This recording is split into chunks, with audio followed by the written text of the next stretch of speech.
Hello, and welcome to From a Test to a Testimony. I'm Michelle Drew, and this is the space for real conversations with real people about the moments that changed everything, the seasons that tested them, the turning points they never expected, and the meaning they discovered on the other side of their challenge.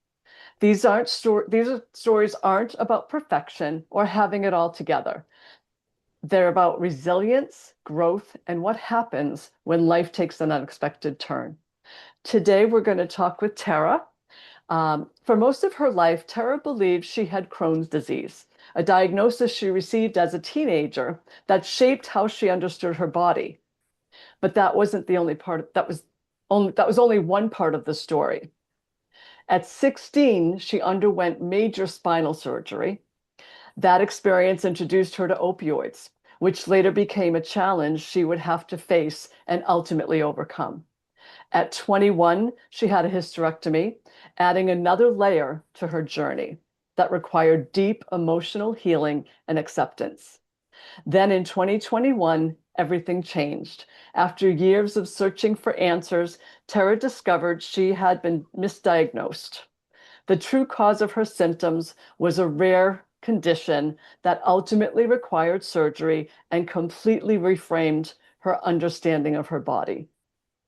Through Ayurveda and small, consistent lifestyle changes, she began rebuilding trust in herself, eventually weaning off opioids over the course of a year. Along the way, she experienced a deeper sense of guidance and connection to the divine, which continues to shape her path today.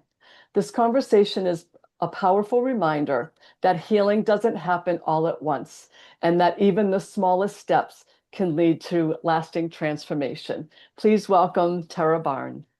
Tera, I can't wait to have you unpack all of that because we got a chance to talk last week, I think it was, and you've been through it. So please take us to the time just before you kind of got that first diagnosis, which ended up being a misdiagnosis. Sure. Well, thank you for having me today, Michelle. I'm really grateful to be Absolutely. here. I kind of had a pain and discomfort as far back as I can remember. Always, as a child, had headaches and stomach aches and things like that. And finally, that all culminated in my mom taking me to a university hospital where all the doctors could kind of collaborate together and figure things out for me because it was kind of just pain from head to toe. I had a ovarian cyst at the age of 13 and I had to have that removed, and that was just kind of what started the domino effect. So stomach aches and headaches were pretty much an everyday part of my life, and once I went down to that university hospital, I started seeing different specialists doing all, the whole battery of tests with everything, and I was told that I had Crohn's disease. So, okay, I'll deal with that. I'll figure that out and live my life accordingly. I was prescribed some medication, taking 6 pills a day for Crohn's disease. And then they started looking in other areas of my body to figure out the headaches and things like that. And it was discovered that I had a somewhat rare spinal malformation called Arnold Chiari, and it is up in the part of my, like the lower part of my skull and the top of my spine. I was actually born without my first vertebrae, and they only discovered that then. So they had to go in and do a pretty major kind of recreation of my cervical spine and built some more vertebrae for me and fused everything together and put in a titanium plate. So that was very traumatizing, of course. Yeah. And also, one of the main memories that I have from that is the doctor telling me that we're going to fix you. You're not there. There's no chance you'll ever be paralyzed from this or anything like that. But I cannot guarantee that you will be pain free. You may always have pain the rest of your life. And that just kind of stuck up here. Mm. So when later I was prescribed opioids for pain after surgery, that just kind of continued on into my young adult life throughout my 20s and 30s, and definitely became a way that I felt that I needed to function. I could not function without these. I could not start my day without these pills, and Right. that was tough. Mm. But then around about 2005, when I was in my kind of mid 20s, I was having what I thought of as a Crohn's flare up. Right. And I was brought to the hospital and they did some more testing and told me, you know what, Tara, you don't have Crohn's disease. I don't know why the doctors told you that. You don't have that. All you have is GERD. It's just acid reflux. And I was like, Oh my I gosh. remember distinctly remember being in the hospital bed and I started crying. And my mom's like, what's the matter? Aren't you happy you don't have Crohn's? And I was like, yeah, but this was my identity for the last 10 years of my life. And I just feel like I don't even know myself, you know? So Right. then I went through from about 20 or 2005 to about 2020 and was just kind of living my life, you know, functioning well, but not optimally. Yeah. I had a job as a childcare director. So I'm, you know, doing that every day, just plugging along and powering through and not exactly living very healthy, not making healthy choices. I was eating the standard American diet, Mm. staying away from things that I thought might activate my GERD. And so I felt like I was doing pretty good. But then all of a sudden in 2020, late 2020, I just started dropping weight like crazy and lost my appetite. And I didn't know why. Nothing had changed. I wasn't in any kind of pain. I just wasn't hungry. And so that started to become concerning once, 10, 15 pounds started to fall off because Wow. I was only about 135 to start. So started getting skinnier and skinnier. And the family started kind of noticing and was like, what's going on? Are you not eating? And so I decided to go back to the doctor, went back to a GI doctor and had tons of tests done again. And the very last test that they did, it was discovered that I have an even rarer condition that's My called gosh. superior mesenteric artery syndrome, SMA for short. And basically, what it is obstruction in the intestines that made it so that Mm. I just lost my appetite and I was unable to take in any kind of food. But this, Wow. thankfully, isn't something that is terminal or something that I had to live with for the rest of my life. They were like, no problem. We can fix it with surgery. And I thought to myself, well, easy. I've had many surgeries in my life. I don't need to worry about this. The recovery will be nice and quick. And it actually was in fact the opposite. It was very treacherous recovery. I came home after a week and then had to go back to the hospital and stay in for another week because I believe that they just kind of sent me home a little bit too early and just let me go with the advice to take it slow. And I really did not know what take it Yeah, slow what meant. does that mean? What does that mean? So I came home and I felt hungry and I hadn't felt hungry in so long. And so I decided to eat and I ate a chicken salad sandwich. And boy, was that the wrong choice. So that just like sent me down in a spiral, which is why I ended up going back to the hospital and Right. staying for another week. But it was a very frustrating time because Mm. you're vulnerable and then also putting yourself in a position where you're trying to get advice from medical professionals who are supposed to be experts in their field. But when they're standing next to your hospital bed telling you, well, I don't really know what to tell you. We've never seen this before. So we'll Wow. try to figure it out, but we'll just have to take it slow. And we don't know. We really just don't know. And that kind of made me livid. I'm not going to lie. That made me feel Yeah. like, what the heck? You guys are the professionals. You're supposed to be telling me what to do here to make me feel Right. better. So Right.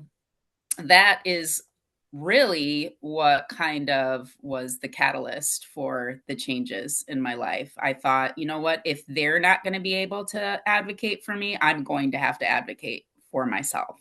Yes.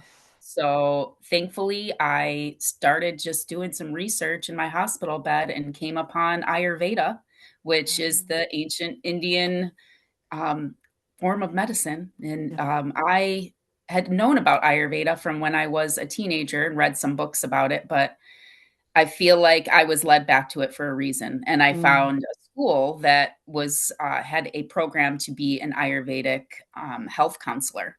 And I thought, Right. well, I'm just going to do that if nothing else for myself, so I Right. can figure figure myself out and, maybe help my friends and family along the way. And that ended up becoming a whole new chapter for me. Yeah. Was able to get through school, become an Ayurvedic health counselor. I took another year to become a digestive specialist. And I then wrote a book. And that's something that I never thought that I would do, become an author. I've always been a lover of books, but never thought that I would write one. So it just kind of poured out. And yeah, that's That's kind of my story. that's amazing. Now, at what point did we have the hysterectomy? That That was was kind of in the middle of that. It was around okay. 21. Yeah. So I had, taken my diagnosis of Crohn's at that point. I was still Yeah. thinking that I had Crohn's, but still had Right. always kind of my cycle was always kind of weird ever since I had started it. And they told me that I had endometriosis.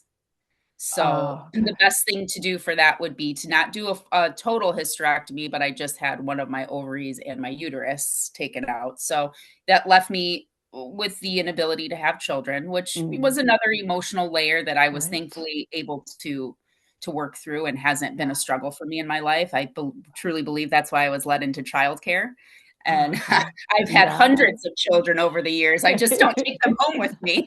Right, right. Yeah, so I've been able to make much impact in children's lives, and then I also have a niece and a nephew that I'm very close to. So, yeah, Yeah. I've Uh, that has been a struggle yeah. for me. Yes, yes. And that's why I went back to it because I knew that that's a big deal for a woman. And Yeah, how you got through it and how that has manifested in your life to put you in a situation to make a difference for so many, not like one or two, right? Yeah. yes, That's absolutely. amazing. That's amazing.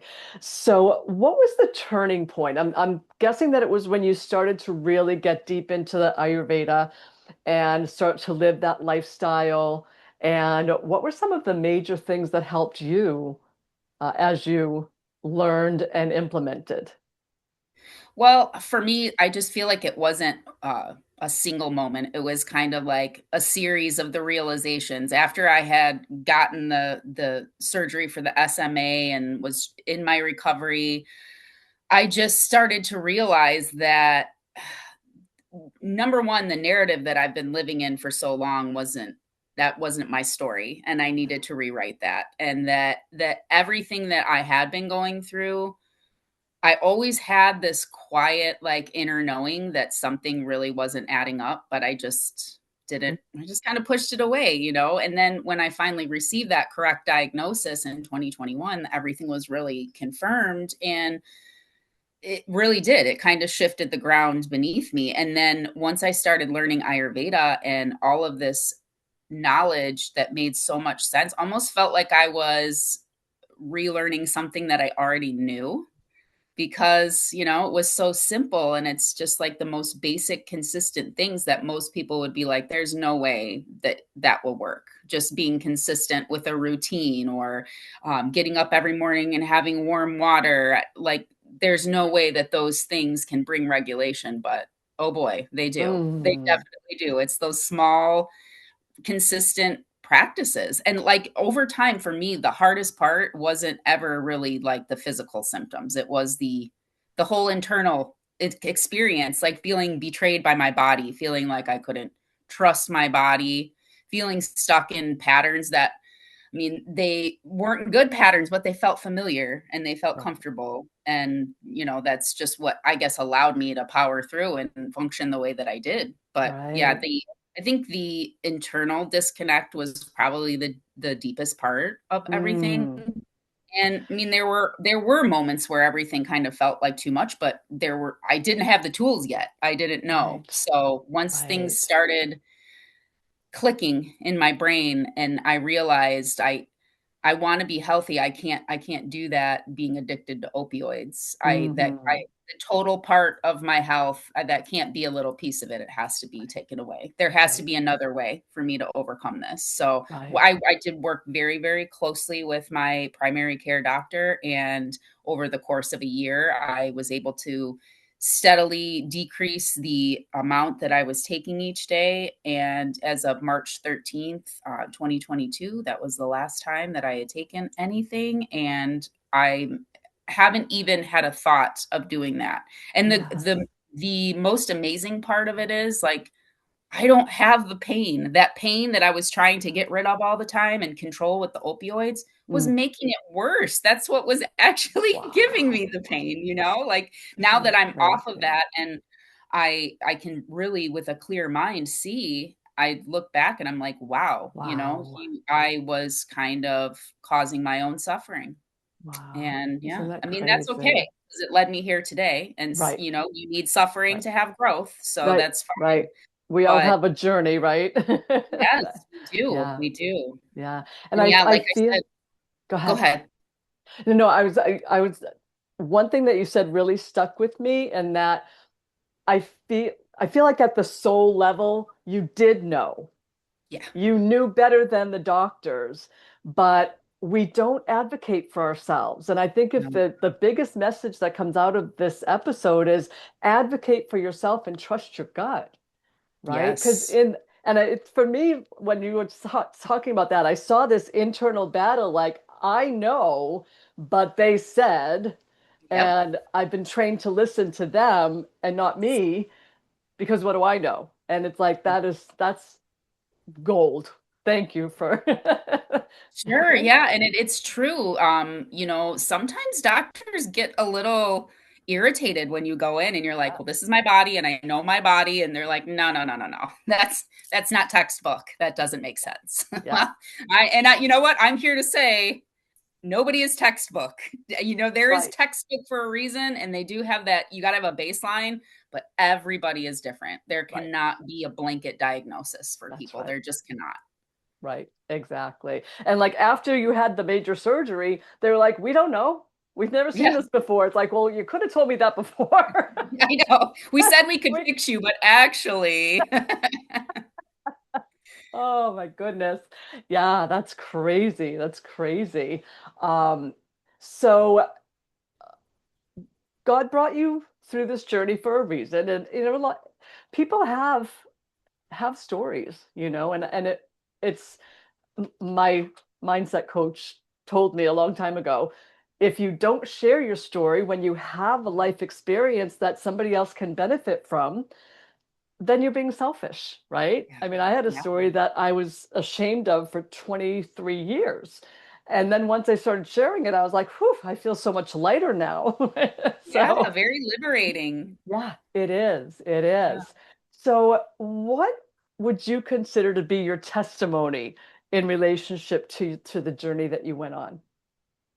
Well, I would say I mean, there were many things that many moments that were aligned in ways that I really couldn't have planned. And I think that being led to the right information, the right people, the right support, like at exactly the right time, that's really my testimony to everyone is that you need to find your support, lean on your support, but always advocate for yourself.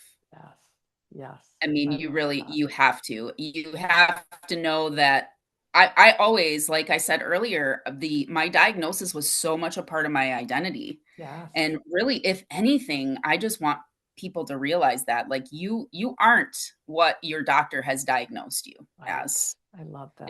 There's a root cause for why you feel the way you do, and that's what people need to figure out Yeah. and just to be able to feel okay about doing your own research and figuring things out and questioning, asking questions, you know, just Mm, don't take everything that the experts say at face mm, value because they're human too. right. You have to do your own research and advocate for your own body because you are the one living in your body. You know Yes. how you feel each day. You know how you react to different things, different foods, different experiences, Yeah. different emotions, and everybody is different. Yes. So trust yourself. That's Yes. I would be my biggest message is Yeah. advocate for I love yourself and that. trust yourself. I love that. Yeah, because there's so much information out there. And now with social media, it's like things are coming at people left and right and they conflict. Yeah. right? Right? Oh, absolutely. You Drink this somebody much can tell water, you don't one drink thing. that much water. Yeah, exactly. So you can hear one thing on social media, but then you can hear 5 reasons why you shouldn't do it, you know? Right, For right. everything, for literally everything. So, Yes, yeah, it's really about finding what works for you, what resonates in your heart, and what yes, you feel most aligned with. And really, right. I mean, at the end of the day, I do hope that my story helps people feel less alone because I do Mm, remember laying in my bed recovering and trying to look to see if I could find a support group or mm, somebody that had been through something even remotely similar to what I had, and I couldn't find anything, and I felt wow. so like nobody would really understand what I was going through. Mm, And then also I felt as far as sharing my story, I was just like, meh, who it's just me. No one's gonna care. Nobody's right. gonna care what I've been through or what I have to say. But man, it is really true because there is even if there's just one person out there that gets some sort of relief from what you say or can relate to it or connect to it in some way, I mean, Yeah. that's everything. Yeah. Or in your case, it gives them the permission to advocate for themselves, right? Yes. To stand Yep. up and say, no, I don't think so. This is how I feel. So I love that. I love that that is, kind of the takeaway here. I love that. Yeah. Anything, oh, I know what's the name of your book so people can buy it? Oh, absolutely. My book is called One Bite at a Time. Okay. And it is taking you on a year-long journey to transform your habits and reduce your suffering and enhance your well-being.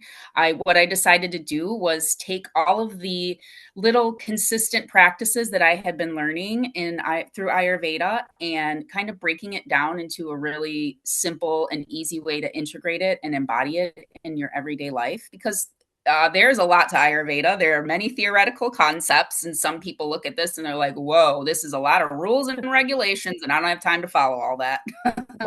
So I just tried to take those things, either one or two things, and I did it the chapters month by month. So you can read the book and Oh, then kind of take what you will from it and integrate it into your life in a very slow way, one bite at a time. that's So, yeah. wonderful. That's wonderful. What a good thing, because like if it's not going to do anybody any good if they're overwhelmed by the information. But if they Yes. can be like, okay, one thing a month, I can do Yep. that.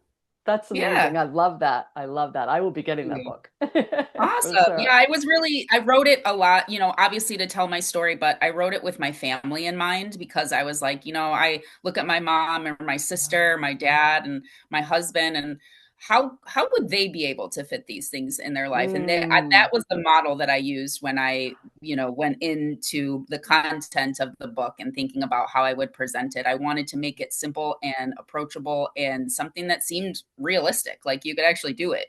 right, right. That's so good. So good. So one bite at a time. We've got to get that book. Yep, it is on Awesome. Amazon.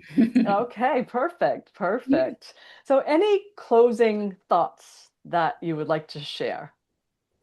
Well, I just want to say to people that I said once before, advocate for yourself, but just know that if you are going through something, whether it's mental, emotional, physical, you're not broken. And this moment isn't the end of your story. You can rewrite your story at any time. And anything that you're experiencing might just be an invitation to something bigger and better. Ooh, And so I would just tell people to start small, be gentle with yourself, and trust that even the tiniest shifts mean way more than you think. oh, I love that. I love that. What a great message.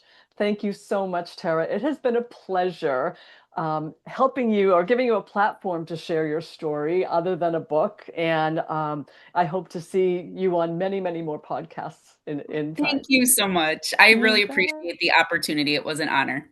Awesome. Great. So I want to thank the listeners for being part of this conversation. If this story spoke to you, please subscribe and share it with somebody who could also benefit. So until next time.